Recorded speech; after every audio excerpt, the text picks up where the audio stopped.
First question from Mark on email. Given the ever-increasing gap between the Premier League and the Championship now, what approach do you think that Leeds United and Burnley should take heading into the Premier League next season? Should they spend big and risk it all like Nottingham Forest, or do they try and play it safe? Get rid of Parker for one. Boy. Brave move, isn't it? Yeah. Just do it off the back of that really emotional speech you just done to all these players in the dressing room after they got promoted. The chairman just comes in and goes, "You've tried this. Yeah. You're not allowed in here." I love the Get idea. out." I love the idea of him doing that because he's. Have you seen the video? Very emotional. The players obviously love him. I'd love it if he just looked close in the background. The chairman's just there looking at his watch. Come on. Do the Uber. Presumably they're not going to fire Scott Parker. Presumably Although not, no. Scott Parker, the last time he came up, got really annoyed about the lack of investment and ended up leaving very early in the season at Bournemouth, didn't he? Yes, that's right. I don't think, to jump on how the question from Mark is framed, I don't really know what playing it safe means and whether that's an option for these Well, I teams think anyway. he's probably talking about financially. They can't. Do you throw They can't. all of the kitchen sinks? You can't do that. If you, basically, the options you have now are, and obviously time recording, it's only Leeds and Burnley that we know for sure have been promoted. The options for now, how things are in the modern game, for Leeds and Burnley are to spend an astonishing amount of money. Yeah. Or to be very, very heavily relegated, like relegated really poorly. And I think you mentioned Forest, or Mark mentioned Forest in the question. For people listening, it's a bit of perspective. So Nottingham Forest were promoted into the Premier League in 2022. Since then, they've spent £400 million on players. Now, they're obviously Reaping the rewards now, but they came pretty close. Before that, so it was a gamble they felt like they had to make, and the gamble's paid off.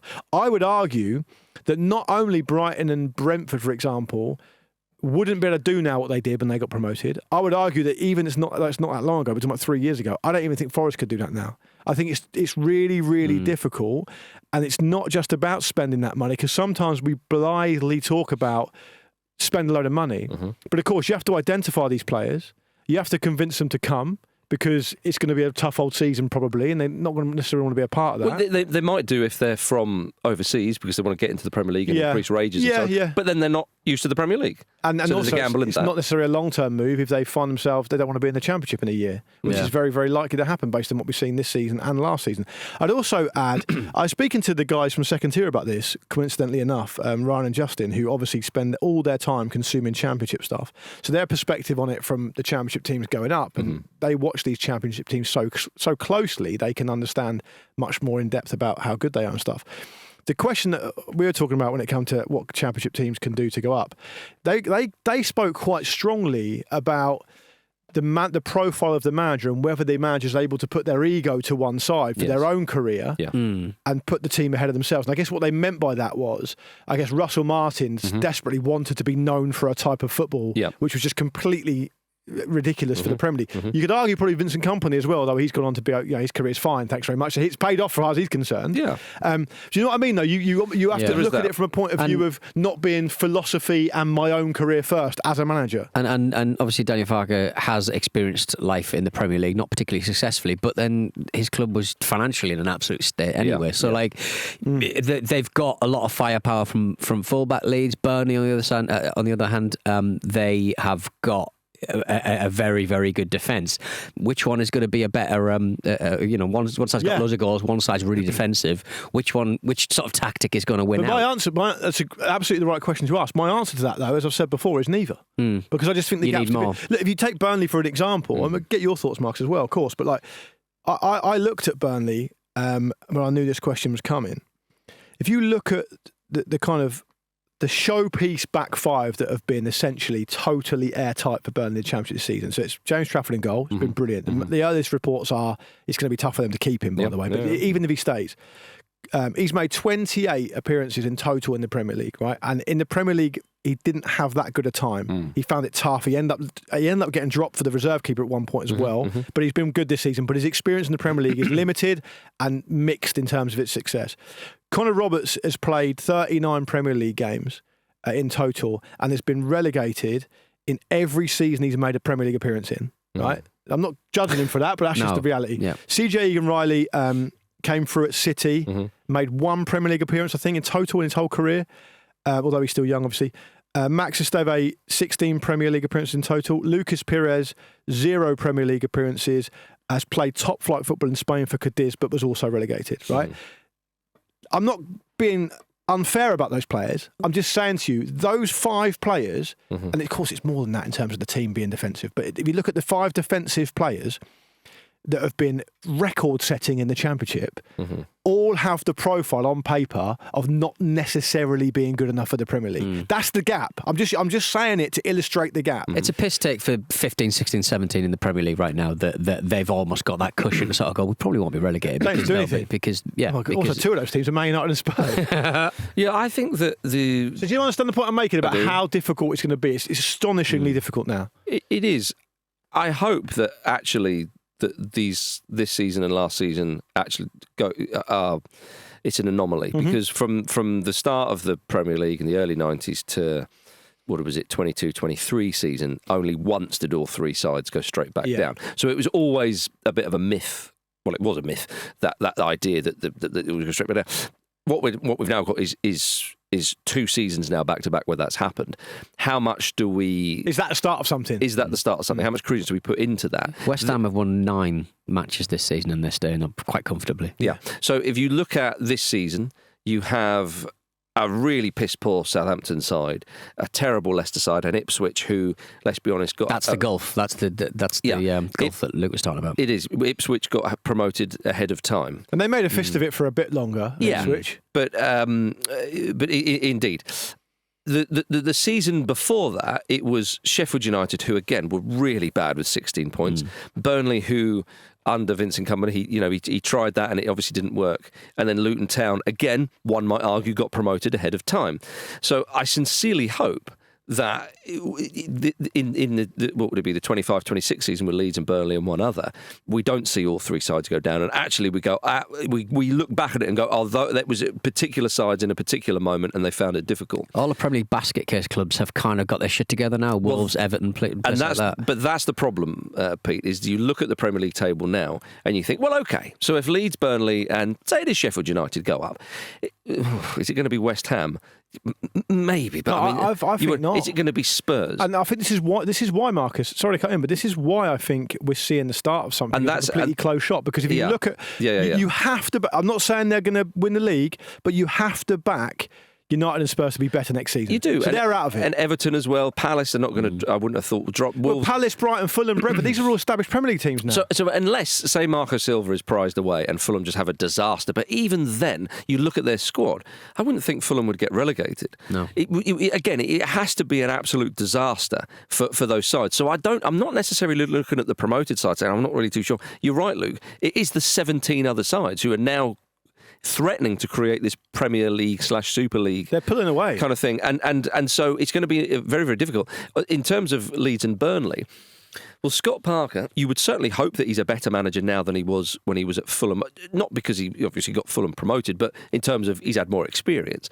But at Fulham, he tried to play it very defensively. And Fulham, I think, had a better squad then than Burnley have now. Now, obviously, Burnley have got a summer to sign some players. Yeah. So we'll see what they do. But with Parker, he was very defensive-minded with Fulham.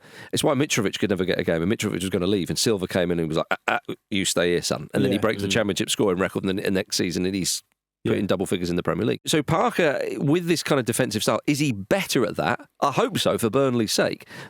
But, and again, I know it's a few years and they've got a summer to sign players, but I don't think it's hugely different, one might argue.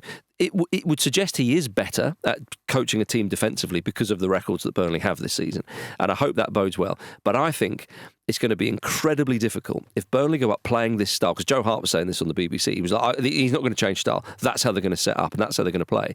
If you do that, then the dynamic in Burnley games could be they are massively on the back foot. They're defending in a way that they're kind of not really used to in the Championship, because in the Championship, they've just got promoted. They got 94 points or something? They're winning games. Yeah. And so if you want to keep it airtight at the back, great.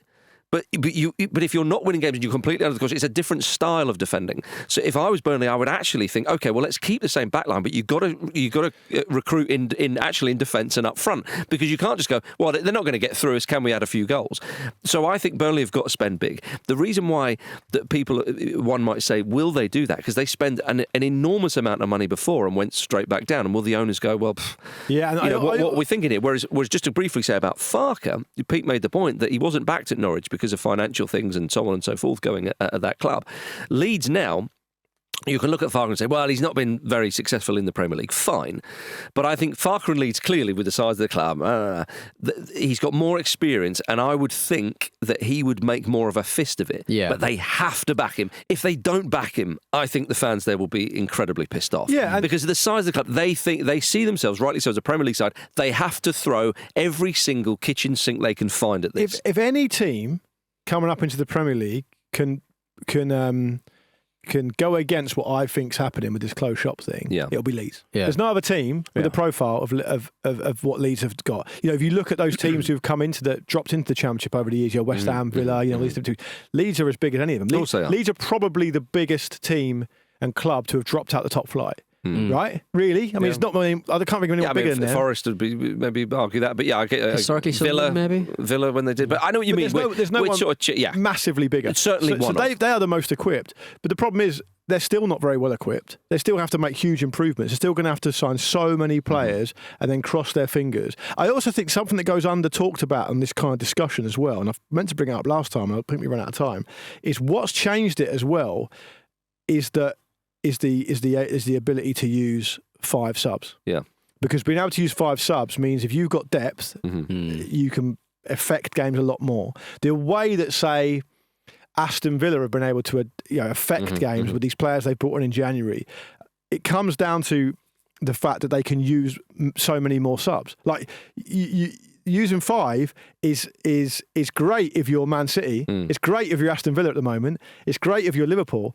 It's not great if you've got 2 keepers on the bench. Yeah, it's not great if you're Leicester, because with respect, Leicester, Southampton, these players, by the time you get past the first 11 or 12 players, those other players are either young or it's nowhere near as good. But also as well, the people are now saying the effects of the financial restraints. We thought, well, actually, that locks in place what's already there. And that seems to be the most sort of damning thing. However, just for clubs to just spend so frivolously, we've seen it in the past. It's and maybe you should get a free hit if you're up in the Championship. Right, you have got 10 summer tack go absolutely crazy. Yeah, that one went well. Get Peter Risdale back. I was about to say Leeds.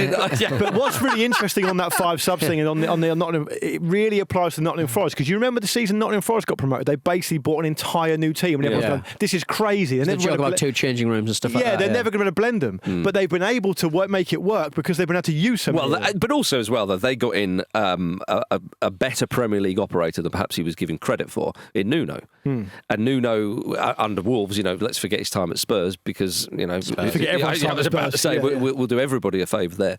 That he knew how to set up a team defensively, how to make them solid, blah blah blah blah blah, and he's kind of carried that on this season. I mean, this season has been spectacular for us. So look at the amount of money they spent on Morgan Gibbs-White at the time. It was like, wow, and now it looks like an absolute bargain. Indeed. So I think look at Iraola at Bournemouth as well. I think that's why when you look at Leeds and Burnley, what's the manager doing? Farke and Parker. Ooh. Sounds like a sitcom or a detective duo. Or Muppets Christmas Carol. I think that it's incredibly harsh if you change a manager who's just got you promoted, providing they don't want to leave. I know Maresca left Leicester and so on. It would have been fascinating to see what Leicester would have done under Maresca. I agree. But that's not happened, and there we are. But I think with those sides is, if you unearth a sort of an Iraola, and I say unearth in a Premier League kind of context and so on, then you're away. And obviously he has had money to use this season, and they've spent well, I think. But that's what I think the manager is so crucial, because to squeeze that extra percentage out of them and so on. Whereas with Farke and Scott Parker, can they do that? I think huge questions will be asked of them, particularly Parker. If Burnley, if the first couple of months of the season doesn't go well, then people will be thinking, shit, it's happening again. And Burnley, could if they go straight back down, they're in that kind of yo-yo territory, which Fulham were in not that long ago. But of course, it's harder now. It's harder now. But Silva is a proper really I big think hitter. on even when you talked earlier about how Burnley can be, super defensive and maybe try and take what they've achieved this season and translate it into the Premier League, it just puts so much pressure on them because they know that the moment they concede a goal, which, by the way, is going to happen all the time. You go away to Anfield, I don't know, second day of the season or something, you get whipped 5-0. It's like, oh, crap. Yeah. What does that do to you? Which is why I think they actually need to strengthen. If they're happy with their back line, which you'd imagine they would be, think, right, who are we going to put in front of that back line? Because if you bring people in... Casemiro on loan. Now you're talking. Is it time for Jonge and Casemiro at the base of that midfield? One of them knows the club. Yeah. It'd be like one of those Richard Osman novels. The people at the old people's home solving murders. Is that right? Yeah. Is that what he does? My goodness. Yeah. Awful. So anyway... Peter. What? Give a lot of enjoyment to people, those novels. Have you read any of them? Have you? I have, yeah, I have. You prefer... I read the first few pages and went, what is this shit? Sorry, Pete only reads the classics all the time. I've literally never seen him read a book. Good. All right. Fine. Do you hear producer Tom laughing at that out there? Yeah.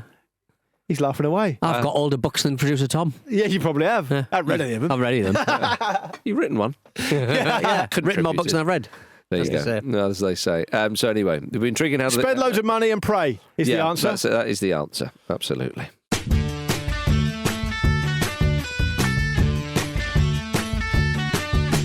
We're going on tour. That's right. Football Ramble Time Tunnel is hitting Newcastle, Birmingham, Manchester, London and Glasgow between the 9th and the 17th of May. Get your tickets by clicking the link in the top corner of this video now. Welcome back to the mailbag, everybody. Petey, you've got the next question. I have from Nat on Instagram. Which player has been the biggest surprise package in the Premier League this season? A player you expected nothing from back in August, but has come up trumps across the campaign. I'll go first. Go for it. Ryan Yates. Right. Okay. Oh, yeah? Right. I mean, the way the question's worded, you expected nothing from them. I didn't expect nothing from a Premier League player, but it was a player who I didn't think we would talk a lot about. And he has been superb this season and just shithousing his way around that midfield. I like him. I think he's a good player. He has. But the thing is, Gibbs White takes the headlines, obviously. Alanga as well with his pace. I'm glad the centre-backs get their flowers as well. Yeah. But him in there doing his thing. It's always like teams that have been looking for a player of that ilk and by virtue of just playing in that position, you've become incredibly important to that side. Strand Larsen, for example, at Wolves, yeah, they've not had a centre forward since Jimenez. Since Steve Bull, since Steve Bull, and they've really needed one. And he's really sort of stepped up and took I'll the tell flowers. You what's interesting when there was the chance for them to get away from the sides that were clearly going to go down, they needed those goals. Yeah, you need to make sure. And make it comfortable for him. My answer, I've got a few. John Duran was one of mine. Yeah. Because he played last season. Earned his move to the Saudi Pro League. He did, but that was a shame. I thought that was a real shame because he felt like he could really start to become a superstar now. But he obviously didn't sign for Villa this season. They signed him from Chicago Fire. I've never seen him play for Chicago Fire. He had a bit of a cameo his first season. Second season, he does okay, but then for some reason, he just exploded this season because of these impactful substitution goals as a substitute and that kind of stuff. All you got to do is score an absolute worldie and your confidence in every match. But he went from a player that probably most people couldn't name who he played for. Yeah, I know what you mean. To everyone was talking about all the time. So I didn't see that coming. I thought Delap's taken to it well. Delap was another one I was going to... he always had, given his background, his pedigree and where he came through and the physical profile of him, he always had the potential, but he's managed to stand out in a pretty god-awful season from Ipswich. Yeah. I also thought Gravenberch is a good one. Yeah. Because Gravenberch didn't play that much under Klopp in the first season. Now he's played, I think, every game. And he's been brilliant. And he's essentially been a massive part of them winning the Premier League. They haven't won it yet. Wow.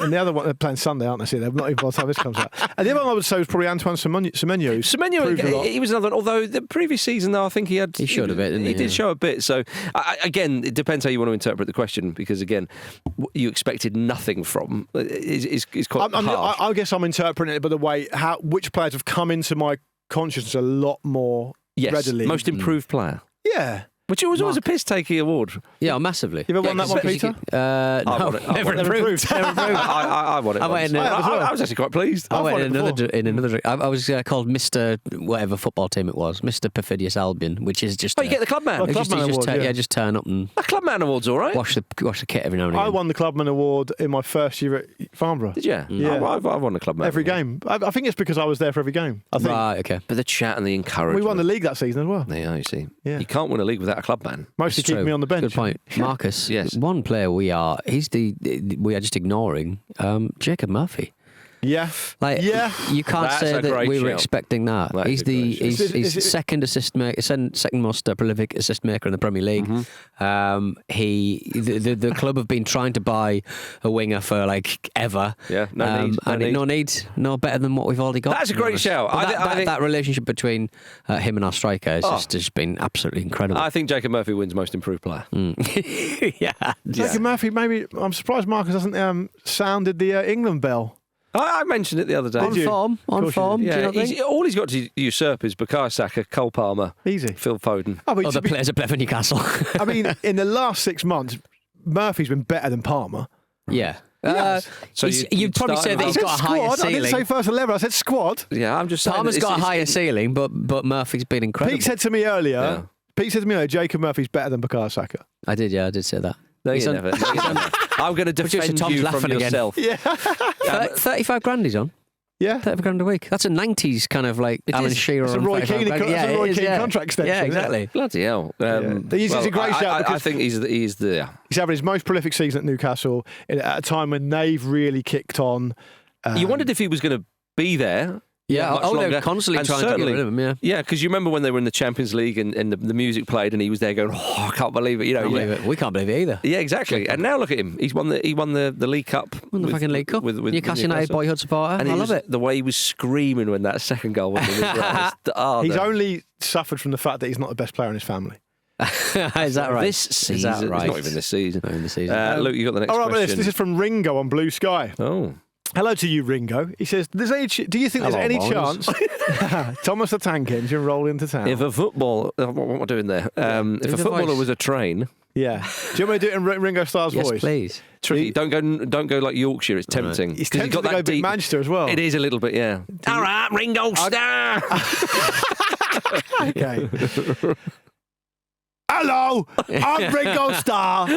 No, do you think there's any chance the Club World Cup could actually prove us all wrong and be a really interesting spectacle this summer? Go on, Ringo. Go on, Ringo. I just put in there's a little added bit of information. Channel 5 have just recently confirmed they'll broadcast 23 games from the Club World Cup this summer. Yes. Channel 5, baby. I love it. That tells you. Do you remember when halfway through July, you'll be screaming out for Fletch. Do you remember when... we won't. Do you remember when we used to have like weird kind of UK TV would have 4 England preliminary like World Cup matches and stuff? They're called qualifiers. No, it'd be like not pre-tournament. Oh, there's the friendlies. Yeah. Friendlies then. All right, friendlies then. Yeah. Preliminary tournament matches. Yeah, we're not like the Samoan Islands or something. Yeah. No, it's just a bit weird. I remember doing a few radio features on it. Lovely. Yeah, no, I think I love the fact that Channel 5 have stepped up when no one else would. No one else was brave enough, and Channel 5 thought we're back, baby. Interestingly, DAZN will have a lot of the other ones. I think they've got all of them, haven't they? Well, I think Channel 5 are promoting DAZN through their channel, so they're kind of using Channel 5. combo. Right, okay, yeah, I don't know. Tag team. The Piff Posse have got a big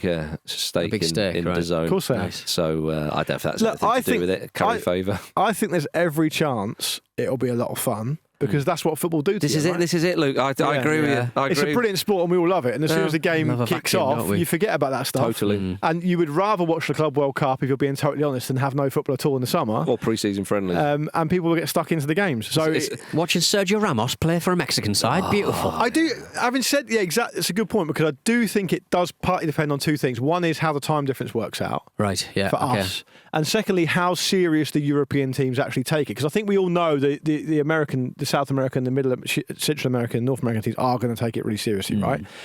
Are the European teams going to play with the tempo and the pace that we want to see? Is it going to be intense enough? I think what's probably going to happen is the European teams will play up against an American team, and by which I mean a South American, Central American, or North American team, and are going to be surprised at the intensity and not want. No, not that. It's just not going to want to be embarrassed, right? Right. Okay. In which case, I think it could be quite an interesting spectacle. I think if they're dragged into it, they'll kind of go, all right, okay, it's a game of football. Let's have it. I mean, it's funny that Chelsea are involved, for example. It is funny that, yeah, and Liverpool aren't. Chance for Enzo. It's a good point. Both Enzos. But the heat of North America will be an interesting factor for one or two of the European sides. A lot of that heat's quite dry, though, isn't it? Around there, a lot of it's not. A lot of it's not. It's going to be tough. I know it's a boring point to make, but off the back of a long old slog of a season, I appreciate the World Cup's going to be there, but I think when the World Cup comes along, that's obviously a different feeling, and people would raise it and so on. But even then, people would be knackered. There was a video of Jude Bellingham doing the rounds on socials, just showing how knackered he looked in one of the games. I just thought, you saw how Real Madrid looked so tired in that second leg against Arsenal. And by the way, it's great for Liverpool that they're not involved in this competition, because they've looked tired really since that PSG game. They've not looked themselves.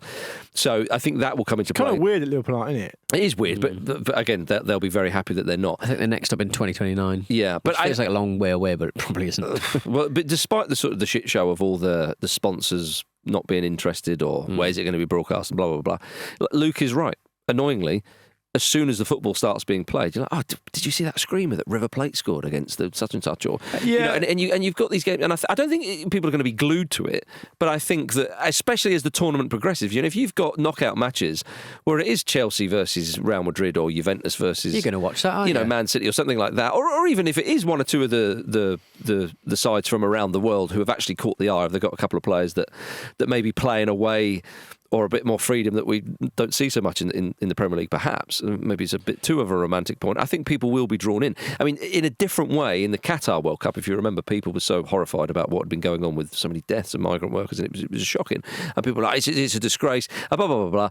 And as soon as the football started being played, yes, there were still some journalists sort of trying to ask questions and so on, but ultimately, other than a few media outlets here and there in Europe, when the football's played, it was a brilliant tournament in terms of the football. It's completely that's why people go in for it. It's why sports watching works, because football, they know it. It's taken them years to cotton on. Yeah, but they're there now. I agree totally. There's an interesting element to it. It might be a bit of a throwback, this, because I think we might see as well some players for perhaps some unfancied teams getting moves, and that's really so. If you look at some teams like, I would even include the Brazilian, and I know it's a pretty well established, well trodden path now around Brazil, Brazilian wonder kids coming to Europe, but I would even include the Brazilian teams in this. If you look at, say, Al Ahly or Palmeiras or Botafogo or Boca Juniors or even like the Tunisian side that are Pachuca. In there. Or Urawa Red Diamonds. Like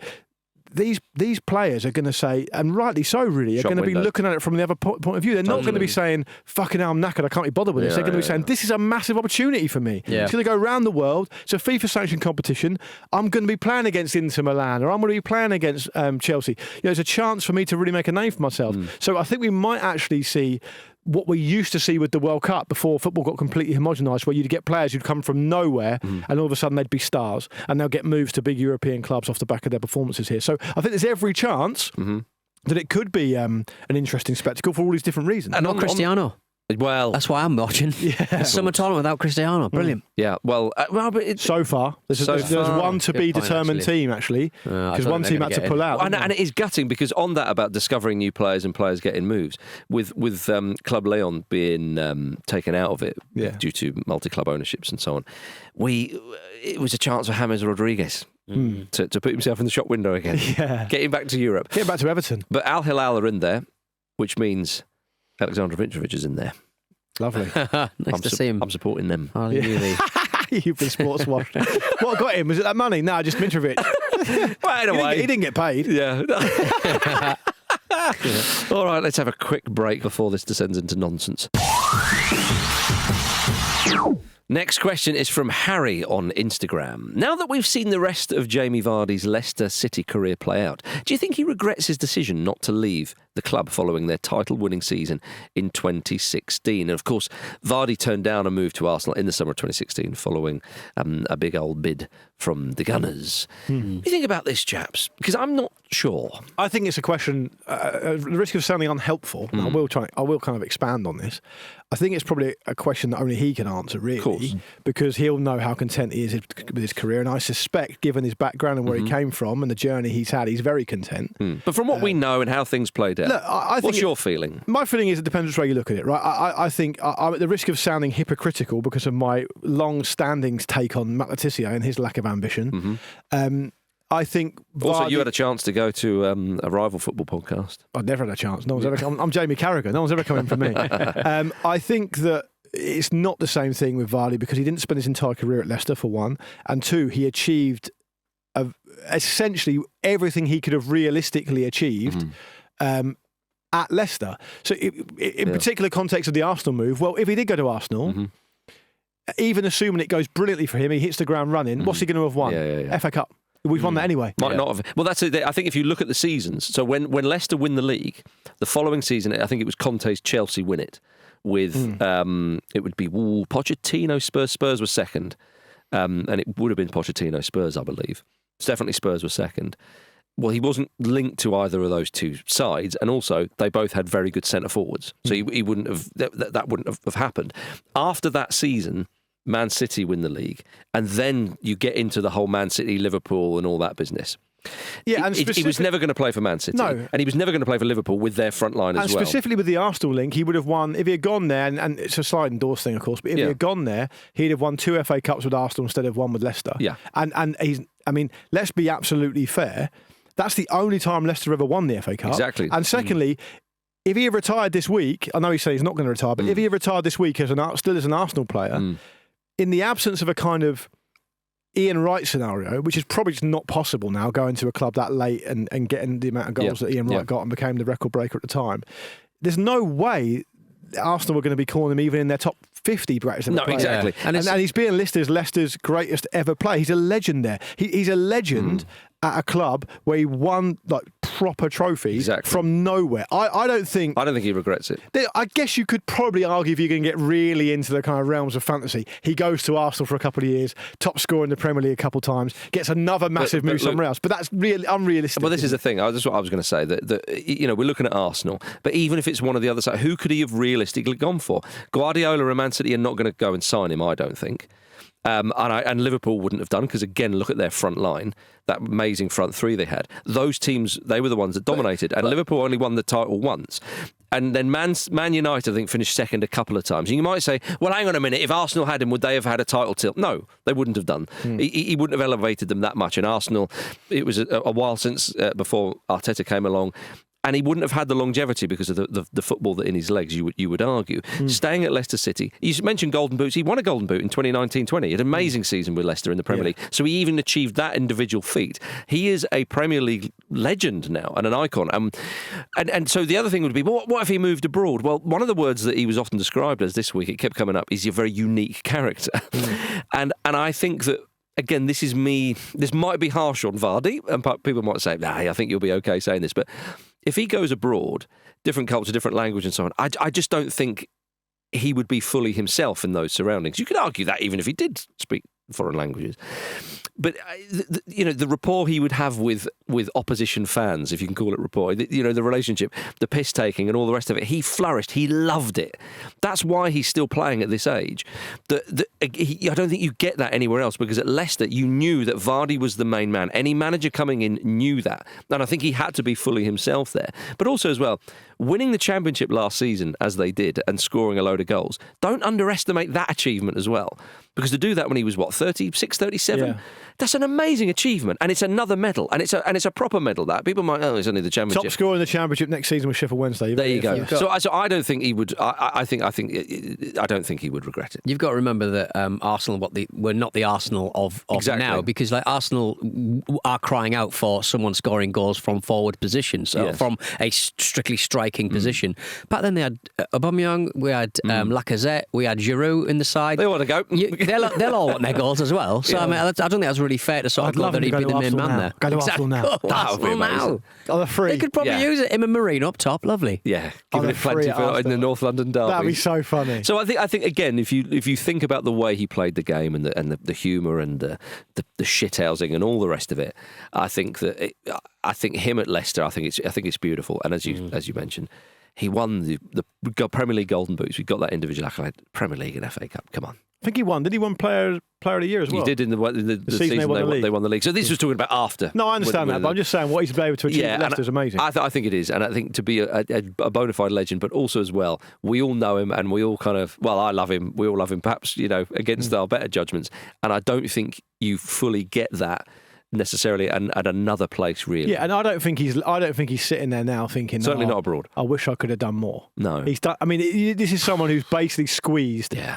Every last drop of juice out of his career. Yeah. And I understand why people say this about some players. Oh, could they have done this? Could they have done that? Are there regrets? I just don't see that with Vardy at all. No, I don't as well. We got a message from Andrew on the Discord. With all these silly transfer rumours starting to flood in, what was the most fanciful transfer you ever saw your team linked to? I mean, I'm a Portsmouth fan. You had a fair few back in the day. We signed most of our weird ones.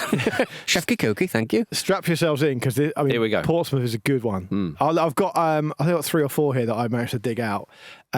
Pompey had Thiago Motta on trial but didn't sign him. Nice. Okay, that's quite an interesting one. Yeah, he went on to have a well, I mean, again, the question is, I mean, I suppose is Andrew saying that you were linked to and you thought that's never going to happen?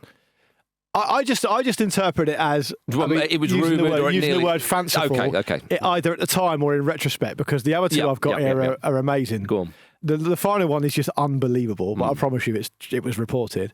The second one I got after Thiago Motta was that Portsmouth had an option to buy Didier Drogba for £2 million and didn't want to pay the money. Right, thank goodness. Yeah, and the final one is, and this is reported in Portsmouth a lot of the time, so the season or the year after Portsmouth promoted to the Premier League, it's about 2005, there's long been a rumour down Portsmouth, and it has been reported and reputed, in respectable outlets and stuff, that Pep Guardiola wanted to move into playing and coaching at the same time, and Portsmouth was one of the clubs he was looking at, but it was reported that the whole thing collapsed because Pompey didn't feel comfortable allowing him to be a coach. Really?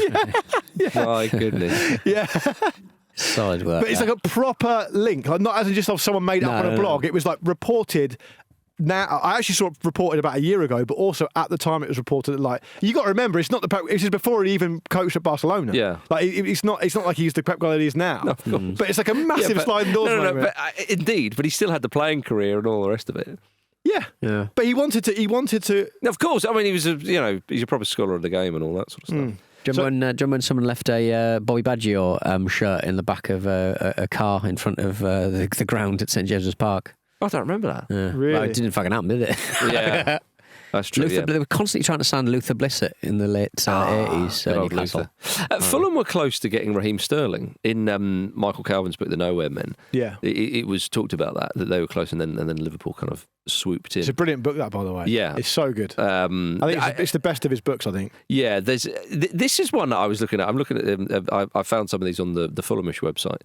And they reckon the most famous story on this list of kind of nearly signings that Fulham opted to go for Kostas Mitroglou over Antoine Griezmann in 2014. Oh, mate. Which I think it worked out well for everybody. Yeah. And the only other one I was going to say, it's not a transfer, of course, per se, but it's Big Sam Allardyce tapping up Steven Nzonzi to play for England. Oh, yeah. And had he not have appeared for the France under-21s because the rules were different back then it may well have happened. I thought you were going to say Big Sam Allardyce was interim pope, which is what all the viral content's been about this week. Yeah, that's true. Another one I can think of. Well, on the international front, I have to bring in Manuel Almunia, who spoke about if he wanted to play for England, and I just loved how he was saying that I want to win my place in Arsenal, play for the first team, then play for Spain one day. But if not, in 2 years I can be English, take the nationality, then I can play for England.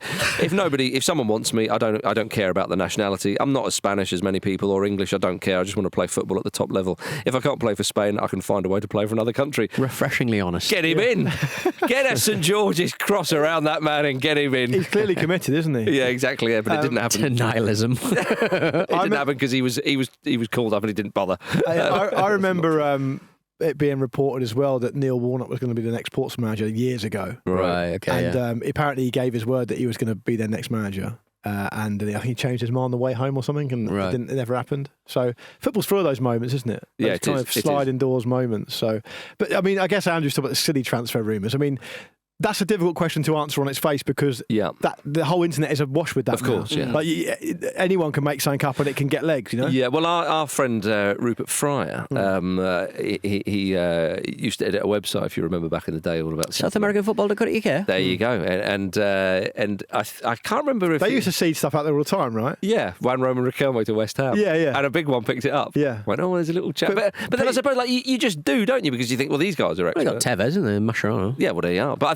think again, like if you're to kind of not defend putting silly things in, or updating Gerald Julio's Wikipedia page, and everyone picked up on that as well. True, yeah.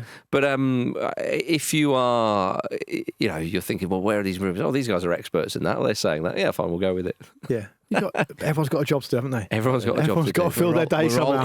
We're all eating the effluvia of the sea. We're all bottom feeders eventually, aren't we? Eventually, Peter. Effluvia of the sea. Thanks for listening to the Football Ramble. On a good day. Mailbag, part of the Acast Creator Network. We'll be back on Monday with Jimmy to react to the weekend's football and dry his tears after Arsenal inevitably lose out when it comes to the Premier League title. We'll know who's in title. the FA Cup final as well. Oh, we will. Bloody Nora. What a show it's going to be. And please do send your responses, opinions and questions for next week's Mailbag and subscribe on YouTube or wherever you get your pods. See you on Monday.